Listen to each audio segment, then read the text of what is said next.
வணக்கம். புதியின் செய்திகளுக்காக உதயநந்தினி. தலைப்புச் செய்திகள்.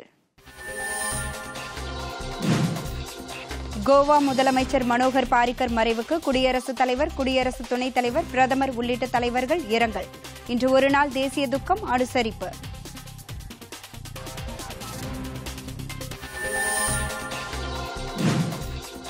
மனோகர் பாரிக்கரின் இறுதி சடங்கிற்கு பிறகு கோவாவில் புதிய அரசு அமைப்பதற்கான பேச்சுவார்த்தைகள் மேற்கொள்ளப்படும். பிஜேபி.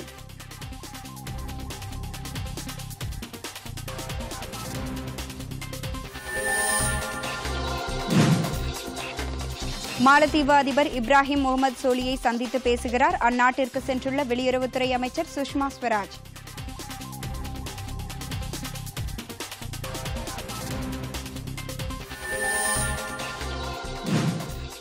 நியூசிலாந்து இரட்டை மசூதி துப்பாக்கிச்சூடு சம்பவத்தில் உயிரிழந்த 50 பேரில் 7 பேர் இந்தியர்கள். அதிகாரப்பூர்வ தகவல்.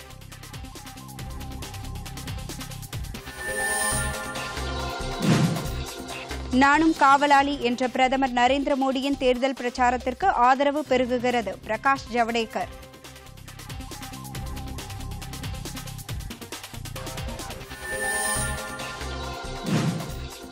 தமிழக சட்டமன்றத்திற்கு நடைபெறும் இடைத்தேர்தல் வேட்பாளர்கள் பட்டியலை வெளியிட்டது அஇஅதிமுக.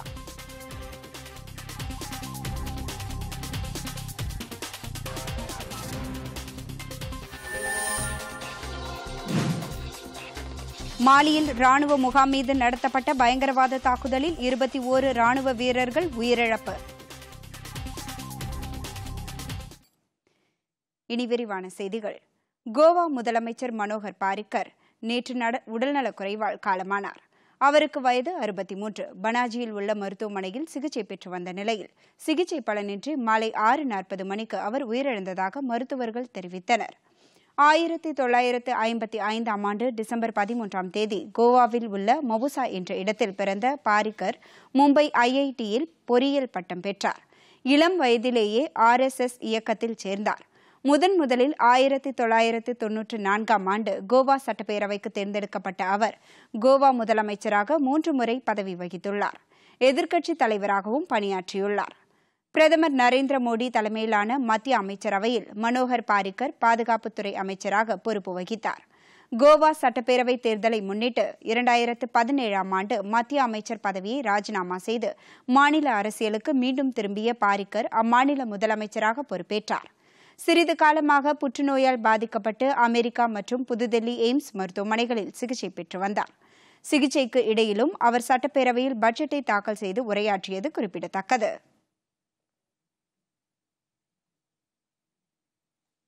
மறைந்த தலைவர் கோவா முதலமைச்சர் மனோகர் பாரிக்கரின் இறுதி சடங்கு இன்று மாலை முழு அரசு மரியாதையோடு மிராமரில் நடைபெறும். கோவா மாநிலம் அமைக்கப்பட்ட பின்னர் அம்மாநிலத்தின் முதலமைச்சராக இருந்த தயானந்த் பந்தோகர் நினைவிடத்தின் அருகே மறைந்த பாரிக்கரின் உடல் அடக்கம் செய்யப்படும் என மத்திய உள்துறை அமைச்சக இணைச் செயலாளர் SK சாஹி கூறியுள்ளார். கோவா தலைநகர் பனாஜியில் உள்ள பிஜேபி அலுவலகத்தில் வைக்கப்பட்டிருந்த மறைந்த தலைவரின் உடலுக்கு கட்சி தொண்டர்களும் பொதுமக்களும் பெரும் எண்ணிக்கையில் வந்து அஞ்சலி செலுத்தினர். மூவர்ண கொடி போர்த்தப்பட்டிருந்த அவரது உடலுக்கு மக்கள் உணர்வுபூர்வமான அஞ்சலி செலுத்தினர்.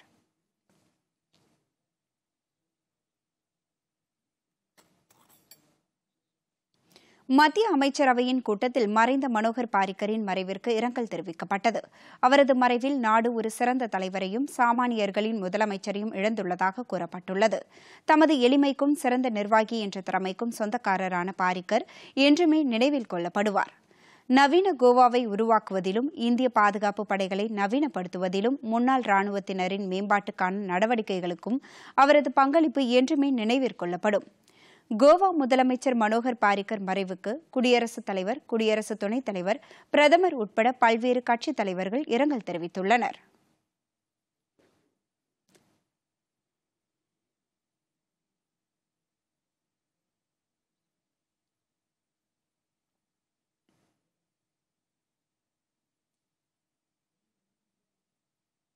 குடியரசுத் தலைவர் ராம்நாத் கோவிந்த் வெளியிட்டுள்ள இரங்கல் செய்தியில் மனோகர் பாரிக்கர் நேர்மையின் சின்னமாகவும் பொது வாழ்க்கையில் அர்ப்பணிப்பு உணர்வோடும் திகழ்ந்தவர் என்று அவர் கூறியுள்ளார்.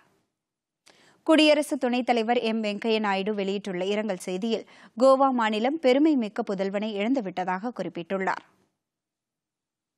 பிரதமர் நரேந்திர மோடி வெளியிட்டுள்ள டுவிட்டர் செய்தியில் நவீன கோவாவை கட்டமைத்தவர் மனோகர் பாரிக்கர் என்றும் அவரது தலைமையில் கோவா மாநிலம் குறிப்பிடத்தக்க வளர்ச்சியை பெற்றது என்றும் புகழாரம் சூட்டியுள்ளார்.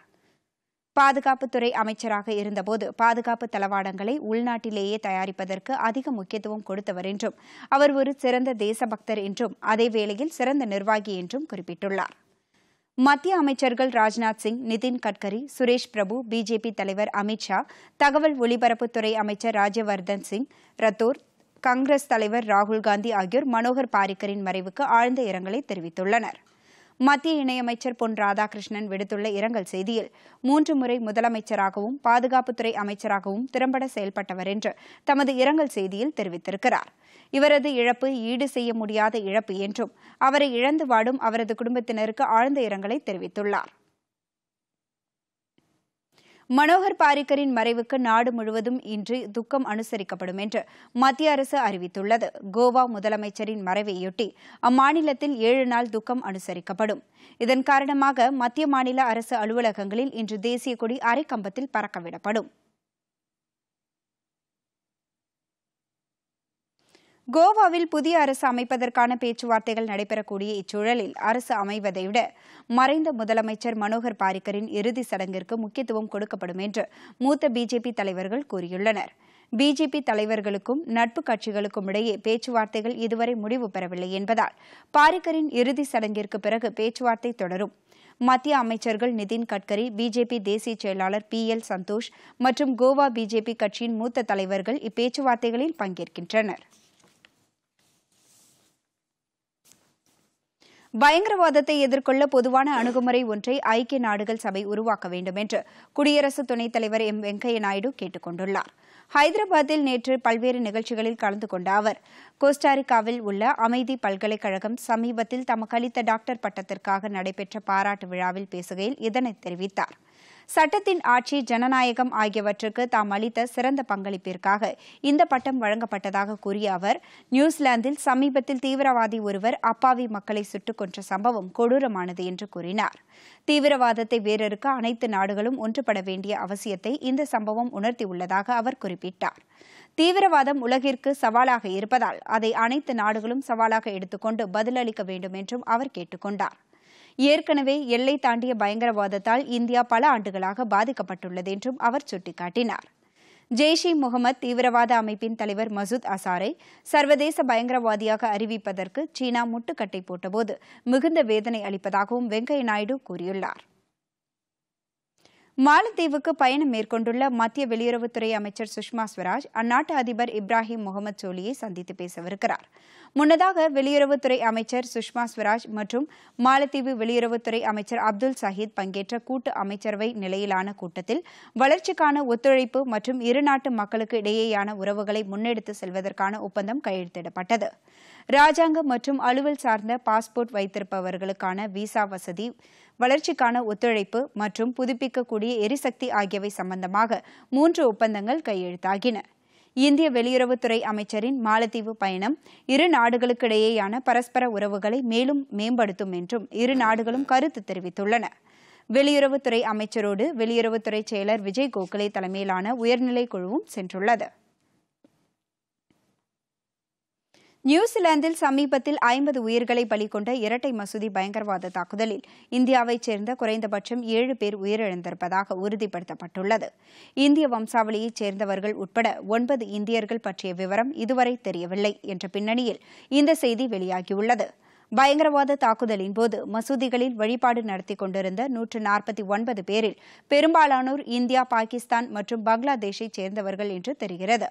முன்னதாக நியூசிலாந்திற்கான இந்திய தூதர் சஞ்சய் கோஹ்லியின் கூற்றுப்படி 7 இந்திய குடிமக்களும் இந்திய வம்சாவளியைச் சேர்ந்த 2 இந்த தாக்குதலில் காணாமல் போயிருப்பதாக கூறப்பட்டது. வரும் மக்களவைத் தேர்தலில் தமிழகத்திற்கான வேட்பாளர் பட்டியலை பிஜேபியின் அகில இந்திய தலைமை தில்லியில் நாளை வெளியிடும் என்று பிஜேபி மாநில தலைவர் தமிழிசை சவுந்தரராஜன் கூறியுள்ளார். சென்னை விமான நிலையத்தில் செய்தியாளர்களிடம் பேசிய அவர், நாளை புதுதில்லியில் கூடும் பிஜேபி பாராளுமன்ற குழு கூட்டத்தில் தமிழகத்திற்கான வேட்பாளர் பட்டியல் முடிவு செய்யப்படும் என்றார். திமுக, காங்கிரஸ் கூட்டணி தோல்வி கூட்டணி என்று கூறிய தமிழிசை, இந்த கூட்டணி ஏற்கனவே மத்தியில் ஆட்சி செய்து எந்த புதிய திட்டத்தையும் தமிழகத்திற்கு கொண்டு வரவில்லை என்று கூறினார். நாட்டிற்கு நல்லது செய்கின்ற வேட்பாளர்கள் நிச்சயமாக வருவார்கள். நாம் எல்லாம் மக்களின் காவலர்கள். ஆக இந்த மனநிலையில் தான் எல்லோரும் அரசியலை சந்திக்க வேண்டும். மக்களுக்கு காவல் செய்வதற்காகவே அரசியல்வாதிகள் இருக்கிறார்கள், பாராளுமன்ற உறுப்பினர்கள் இருக்கிறார்கள். ஏன் இந்த தேசத்தின் பிரதமரே மக்களின் பாதுகாவலர், மக்களின் சேவகர், அதான் சரியான வார்த்தை. ஆக சேவை செய்வதற்காகத்தான் நாங்க இருக்கிறோம். இனி வருவது தேர்தல் செய்திகள்.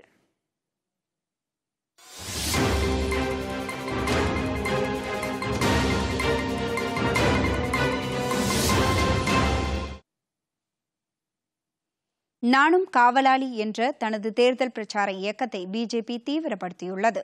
இதன் ஒரு பகுதியாக பிரதமர் நரேந்திர மோடி, கட்சித் தலைவர் அமித்ஷா உட்பட கட்சியைச் சேர்ந்த பல முக்கிய தலைவர்கள் தங்களது டுவிட்டர் பக்கத்தில் தங்களது பெயருக்கு முன்பாக காவலாளி என்ற வாசகத்தை இணைத்துக் கொண்டுள்ளனர். வெளியுறவுத்துறை அமைச்சர் சுஷ்மா ஸ்வராஜ், நிதி அமைச்சர் அருண்ஜேட்லி, பாதுகாப்பு அமைச்சர் நிர்மலா சீதாராமன் ஆகியோர் காவலாளி என்ற வாசகத்தை தங்களது பெயரோடு இணைத்துக் கொண்டுள்ளனர். பிரதமர் தொடங்கி வைத்துள்ள நானும் காவலாளி என்ற இயக்கத்திற்கு மிகுந்த வரவேற்புள்ளதாக மத்திய அமைச்சரும் மூத்த பிஜேபி தலைவருமான பிரகாஷ் ஜவடேகர் கூறியுள்ளார். தங்களை காவலாளி என்று கூறிக்கொள்வதன் மூலமாக மக்கள் காங்கிரஸ் கட்சியின் எதிர்மறையான அரசியலை நிராகரித்திருப்பதாக கூறியுள்ளார்.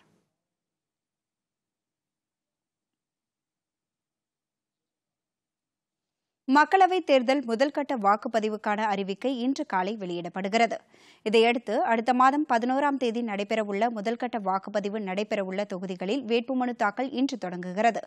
முதல் கட்டமாக 20 மாநிலங்களில் 91 மக்களவைத் தொகுதிகளுக்கு வாக்குப்பதிவு நடைபெறவுள்ளது. ஆந்திரா, அருணாச்சல பிரதேசம், ஒடிசா மாநிலங்களில் மக்களவைத் தேர்தலோடு சட்டப்பேரவைக்கும் சில தொகுதிகளுக்கு வாக்குப்பதிவு நடைபெறவுள்ளது. மக்களவைத் தேர்தல் 7 கட்டங்களாக நடைபெறவுள்ளது.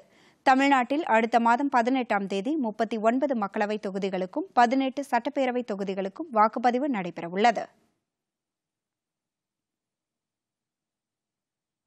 பீகாரில் பிஜேபி தலைமையிலான தேசிய ஜனநாயக கூட்டணியின் வேட்பாளர்கள் பட்டியல் நேற்று வெளியிடப்பட்டது. இம்மாநிலத்தில் முதலமைச்சர் நிதிஷ்குமார் தலைமையிலான ஐக்கிய ஜனதா தளம், பிஜேபி ராம்விலாஸ் பாஸ்வான் தலைமையிலான லோக் ஜனசக்தி ஆகிய கட்சிகள் கூட்டணி அமைத்து போட்டியிடுகின்றன. பிஜேபி, ஐக்கிய ஜனதா தளம் ஆகியவை தலா 17 தொகுதிகளிலும், லோக் ஜனசக்தி 6 தொகுதிகளிலும் போட்டியிடுகின்றன. பாட்னாவில் நேற்று நடைபெற்ற செய்தியாளர்கள் சந்திப்பில் ஐக்கிய ஜனதா தள மாநில தலைவர் வசிஷ்ட நாராயணன் சிங், பிஜேபி மாநில தலைவர் நித்யானந்த் ராய், லோக் ஜனசக்தி கட்சியின் மாநில தலைவர் பசுபதி குமார் பாரஸ் ஆகியோர் வேட்பாளர்கள் பட்டியலை வெளியிட்டனர். கடந்த மக்களவைத் தேர்தலில் பிஜேபி 25 இடங்களிலும், லோக் ஜனசக்தி 6 இடங்களிலும் வெற்றி பெற்றன. அப்போது ஐக்கிய ஜனதா தளம் பிஜேபி கூட்டணியில் இடம்பெறவில்லை. அப்போது அக்கட்சி ராஷ்டிரிய ஜனதா தளம் கட்சியுடன் சேர்ந்து போட்டியிட்டு 2 இடங்களில் மட்டுமே வெற்றி பெற்றது. இம்மாநிலத்தில் ஏப்ரல் 11ஆம் தேதி முதல் மே மாதம் 19ஆம் தேதி வரை 7 கட்டங்களாக தேர்தல் நடைபெறவுள்ளது. உத்தரப்பிரதேச மாநிலத்தில் மக்களவைத் தேர்தலில் போட்டியிடும் அஇஅதிமுக, திமுக, பாமக வேட்பாளர்கள் அறிவிக்கப்பட்டுள்ளனர். அஇஅதிமுக வேட்பாளர்கள் 20 பேர் கொண்ட பட்டியலை அக்கட்சியின் ஒருங்கிணைப்பாளர் ஓ பன்னீர்செல்வம், துணை ஒருங்கிணைப்பாளர் எடப்பாடி பழனிசாமி ஆகியோர் நேற்றிரவு வெளியிட்டனர். அஇஅதிமுக சார்பில் ஏற்கனவே உறுப்பினராக உள்ள 6 பேருக்கு மீண்டும் வாய்ப்பளிக்கப்பட்டுள்ளது. மக்களவை உறுப்பினர்கள் தம்பிதுரை, பி வேணுகோபால், ஜெயவர்தன், மரகத குமரவேல், செஞ்சி வே ஏழுமலை, சி மகேந்திரன் ஆகியோர் மீண்டும் போட்டியிட வாய்ப்பளிக்கப்பட்டுள்ளது. முன்னாள் அமைச்சர்கள் கே பி முனுசாமி கிருஷ்ணகிரி தொகுதியிலும், என்ஆர் சிவபதி பெரம்பலூர் தொகுதியிலும், அக்ரி கிருஷ்ணமூர்த்தி திருவண்ணாமலை மக்களவை தொகுதியிலும் வேட்பாளர்களாக நிறுத்தப்பட்டுள்ளனர்.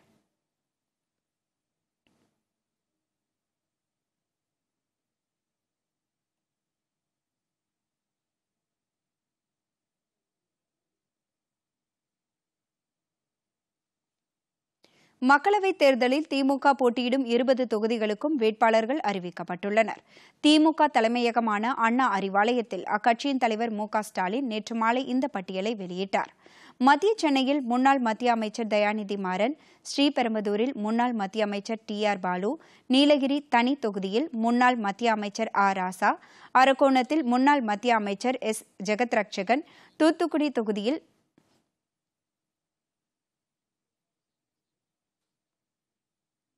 தூத்துக்குடி தொகுதியில் நாடாளுமன்ற உறுப்பினர் கனிமொழி உள்ளிட்டோர் போட்டியிடுகின்றனர். வடசென்னையில் கலாநிதி வீராசாமி, தென்சென்னையில் சுமதி என்கிற தமிழச்சி தங்கபாண்டியன், திருவண்ணாமலை தொகுதியில் CN அண்ணாதுரை ஆகியோர் களத்தில் உள்ளனர்.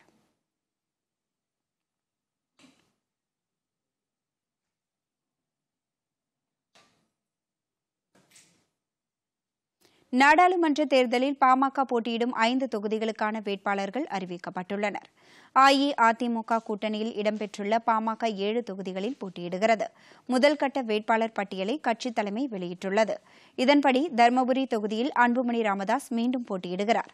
அரக்கோணம் தொகுதியில் முன்னாள் மத்திய அமைச்சர் AK மூர்த்தியும், கடலூரில் முன்னாள் சட்டமன்ற உறுப்பினர் கோவிந்தசாமியும், மத்திய சென்னையில் சாம்பாலும், விழுப்புரத்தில் வடிவேல் ராவணனும் போட்டியிட உள்ளதாக அக்கட்சியின் தலைமை அறிவித்துள்ளது. திண்டுக்கல் மற்றும் ஸ்ரீபெரும்புதூர் தொகுதிகளுக்கான வேட்பாளர்கள் இன்னும் அறிவிக்கப்படவில்லை. பாமக வேட்பாளர்கள் பட்டியல் விவரம் வருமாறு: தருமபுரி அன்புமணி ராமதாஸ், விழுப்புரம் வடிவேல் ராவணன், கடலூர் R கோவிந்தசாமி, அரக்கோணம் AK மூர்த்தி, மத்திய சென்னை சாம்பால் ஆகியோர் வேட்பாளர்களாக அறிவிக்கப்பட்டுள்ளனர். தமிழக சட்டமன்றத்தில் காலியாக உள்ள 21 இடங்களில் இடைத்தேர்தல் நடைபெறும் 18 தொகுதிகளுக்கான அஇஅதிமுக வேட்பாளர்கள் பட்டியல் வெளியிடப்பட்டுள்ளது. பூந்தமல்லி தனி G Vaidyanathan, Perambur RS Rajesh, Thiruporur Thirukazhukundram S Arumugam, Sholinghur G Sampath, Gudiyatham தனி கஸ்பா, ஆம்பூர் J ஜோதிராமலிங்க ராஜா உள்ளிட்டோர் பட்டியலில் இடம்பெற்றுள்ளனர்.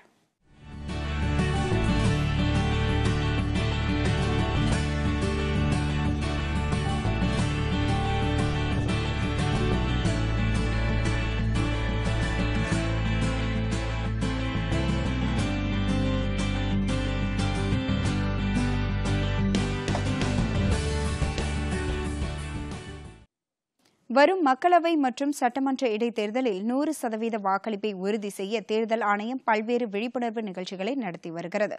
இதன் ஒரு பகுதியாக திண்டுக்கல் மக்களவை தொகுதியில் உள்ள 6 சட்டமன்ற தொகுதிகளில் சைக்கிள் பேரணி நடத்தப்பட்டு பொதுமக்களிடையே வாக்களிப்பது பற்றிய விழிப்புணர்ச்சி இயக்கம் நடத்தப்பட்டது.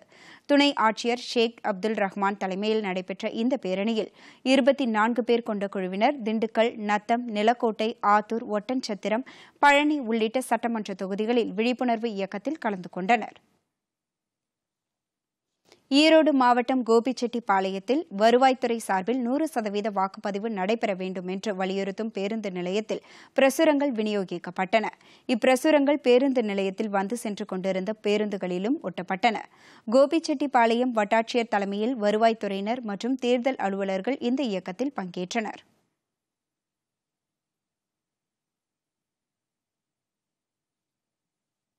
அடுத்து சில முக்கிய செய்திகளை விரைவு செய்திகளாக பார்க்கலாம்.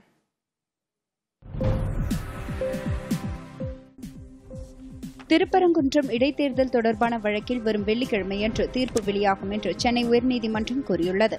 கடந்த 2016ஆம் ஆண்டு நவம்பரில் நடைபெற்ற திருப்பரங்குன்றம் இடைத்தேர்தலில் அஇஅதிமுக வேட்பாளர் AK போஸ் வெற்றி பெற்றதை எதிர்த்து திமுக வேட்பாளர் சரவணன் வழக்கு தொடுத்திருந்தார். AK போஸின் வெற்றியை செல்லாது என அறிவித்து தம்மை சட்டமன்ற உறுப்பினராக அறிவிக்க வேண்டுமென சரவணன் கோரியிருந்தார். இந்நிலையில் வழக்கு நிலுவையில் இருப்பதால் திருப்பரங்குன்றம், அரவக்குறிச்சி, ஒட்டப்பிடாரம் ஆகிய தொகுதிகளுக்கு மட்டும் தேர்தல் அறிவிக்கப்படவில்லை.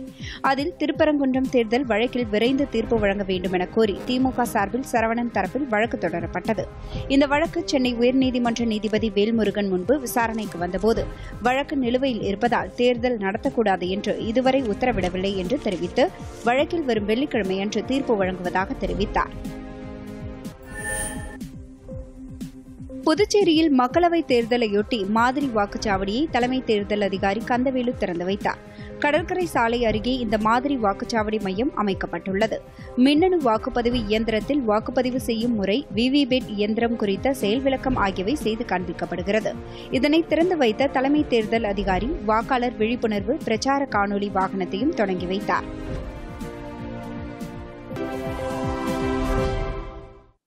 அடுத்து வருவது உலகச் செய்திகள்.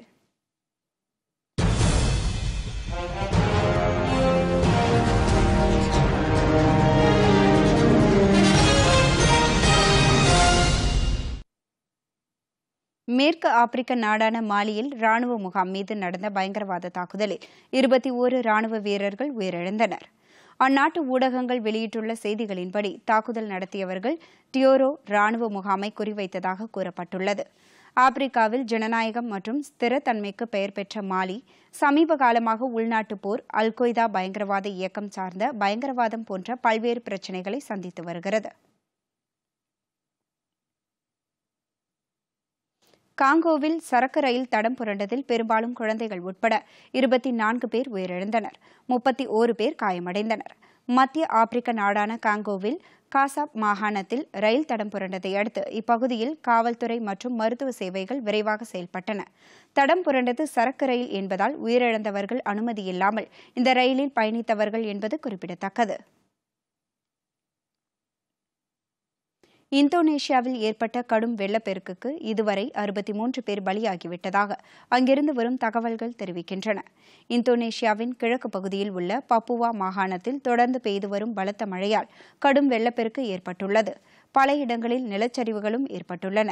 சுமார் 3000 பேர் பாதுகாப்பான இடங்களுக்கு அப்புறப்படுத்தப்பட்டுள்ளனர். தொடர்ந்து பெய்து வரும் பலத்த மழையால் ஏராளமான வீடுகள் சேதமடைந்துள்ளன. இந்த திடீர் வெள்ளத்திற்கு இதுவரை 63 பேர் பலியாகிவிட்டதாகவும் தொடர்ந்து உடல்கள் மீட்கப்பட்டு வருவதால் பலியானோர் எண்ணிக்கை உயரும் என்றும் தகவல்கள் வெளியாகியுள்ளன. வெள்ளம் சூழ்ந்துள்ள பகுதிகளில் மீட்புக் குழுக்களும் மருத்துவ குழுக்களும் முழுவீச்சில் பணிகளை மேற்கொண்டுள்ளன. நிவாரண முகாம்களில் தங்க வைக்கப்பட்டுள்ளவர்களுக்கு அத்தியாவசிய பொருட்கள் வழங்கப்பட்டு வருகின்றன. இனி வருவது விளையாட்டுச் செய்திகள்.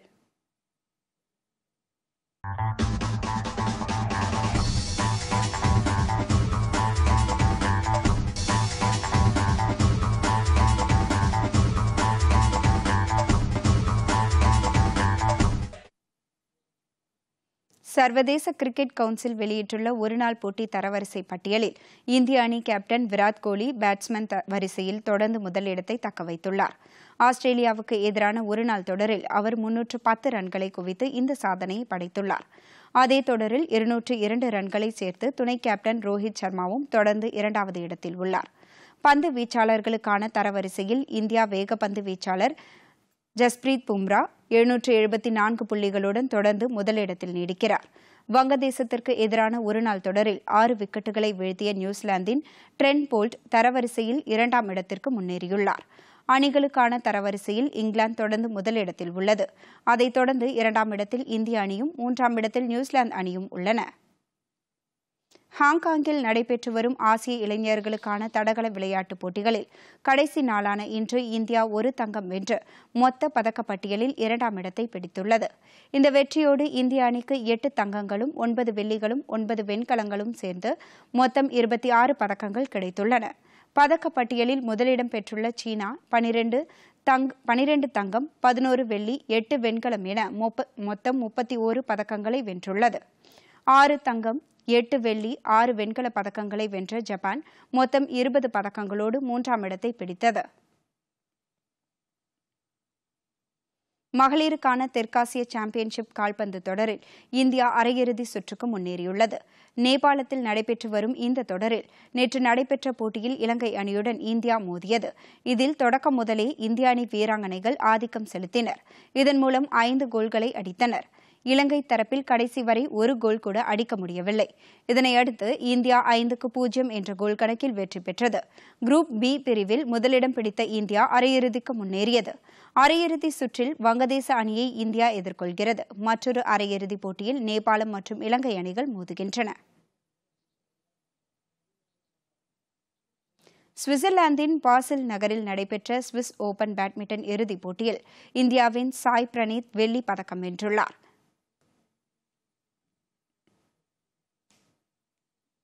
நேற்று நடைபெற்ற இறுதிப் போட்டியில் சீனாவின் ஷி யுகியிடம் 1-2 என்ற செட் கணக்கில் தோல்வியுற்றார். முதல் சுற்றில் 21-19 என்ற கணக்கில் வென்ற சாய் பிரணீத் பின்னர் 18-21, 12-21 என்ற செட் கணக்கில் சீனாவின் முன்னணி வீரரான ஷி யுகியிடம் தோல்வியுற்றார்.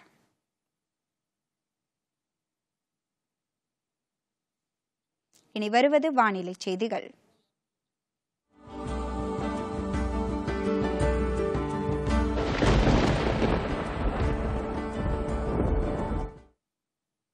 தமிழகம் மற்றும் புதுச்சேரியில் ஓரிரு இடங்களில் லேசான மற்றும் மிதமான மழைக்கு வாய்ப்பிருப்பதாக வானிலை ஆய்வு மையம் தெரிவித்துள்ளது. சென்னையை பொறுத்தவரை காலை நேரத்தில் வானம் ஓரளவு மேகமூட்டத்துடன் காணப்படும் என்றும் தெரிவிக்கப்பட்டுள்ளது. அதிகபட்ச வெப்பநிலையாக 33 டிகிரி செல்சியஸும் குறைந்தபட்ச வெப்பநிலையாக 25 டிகிரி செல்சியஸும் காணப்படும் என்று வானிலை ஆய்வு மையம் தெரிவித்துள்ளது. உலகின் பல்வேறு பகுதிகளில் நடைபெற்ற சில நிகழ்ச்சிகளின் தொகுப்பு. பிரேசில் மருத்துவமனைகளில் சிகிச்சை பெறும் குழந்தைகள், முதியோர் மற்றும் சிறப்பு தேவைகளை கொண்டவர்கள் விரைவில் குணமடைய நாய் நண்பர்கள் பெரும் உதவியாக உள்ளனர். தன்னார்வ நிறுவனங்களைச் சேர்ந்த பலர் பயிற்சி பெற்ற தங்களது செல்ல பிராணிகளை மருத்துவமனையில் சிகிச்சை பெறுவோரோடு பழகவிடும்போது அவர்கள் விரைவில் குணமடைவதற்கான சூழல் ஏற்படுவதாக தெரியவந்துள்ளது. இந்த நாய் நண்பர்கள் சிகிச்சை பெறுவோரின் அறையிலோ அல்லது வெளியிலோ அவர்களோடு விளையாடி மகிழும்போது நோய் விரைவில் குணமடைவதோடு நோயாளிகளுக்கு உற்சாகமும் பெருகுகிறது.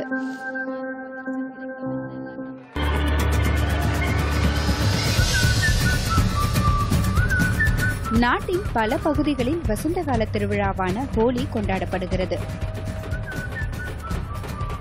மதுரா, நந்துகாவ், அலிகட் மற்றும் உத்தரப்பிரதேசத்தின் பல பகுதிகளில் வண்ணமிகு ஹோலி திருவிழா விமர்சையாக கொண்டாடப்பட்டு வருகிறது.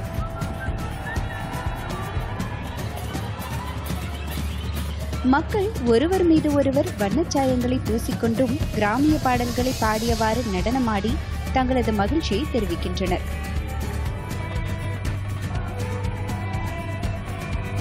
வயது வித்தியாசமின்றி அனைவரும் இவ்விழாவில் பங்கேற்று இனிப்புகளை பரிமாறிக்கொண்டு ஊர்வலங்களும் நடத்துகின்றனர்.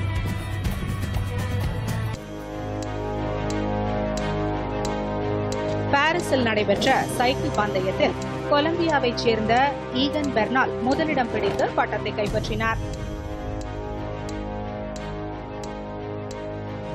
8 நாட்களாக நடைபெற்ற இந்த தொடரில் ஸ்கை அணியைச் சேர்ந்த ஈகன் பெர்னாலுக்கும் சக நாட்டு வீரரான நைரோவுக்கும் கடும் போட்டி நிலவியது.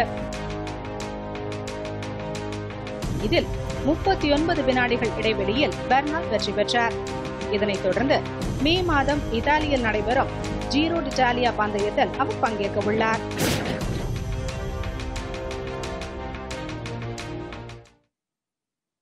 மீண்டும் தலைப்புச் செய்திகள்.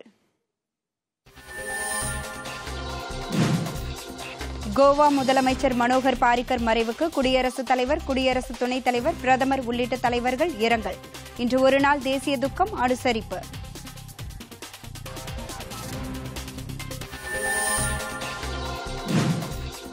மனோகர் பாரிக்கரின் இறுதி சடங்கிற்கு பிறகு கோவாவில் புதிய அரசு அமைப்பதற்கான பேச்சுவார்த்தைகள் மேற்கொள்ளப்படும் பிஜேபி.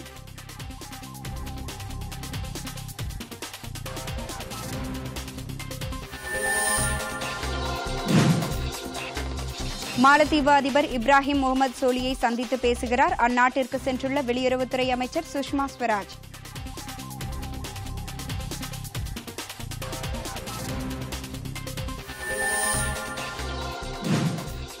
நியூசிலாந்து இரட்டை மசூதி துப்பாக்கிச்சூடு சம்பவத்தில் உயிரிழந்த 50 பேரில் 7 பேர் இந்தியர்கள், அதிகாரப்பூர்வ தகவல்.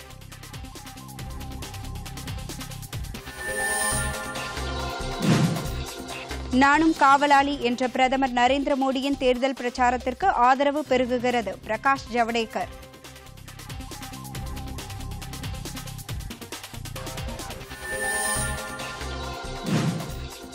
தமிழக சட்டமன்றத்திற்கு நடைபெறும் இடைத்தேர்தல் வேட்பாளர்கள் பட்டியலை வெளியிட்டது அஇஅதிமுக.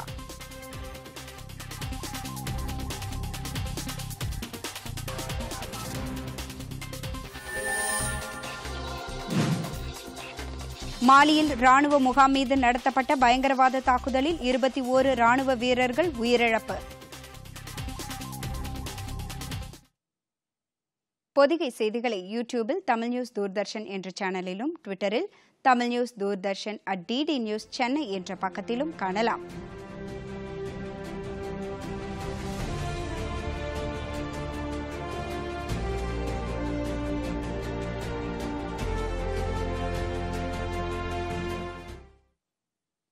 இத்துடன் இந்த செய்தி அறிக்கை நிறைவு பெறுகின்றன. மீண்டும் செய்திகள் மாலை 6 மணிக்கு. வணக்கம்.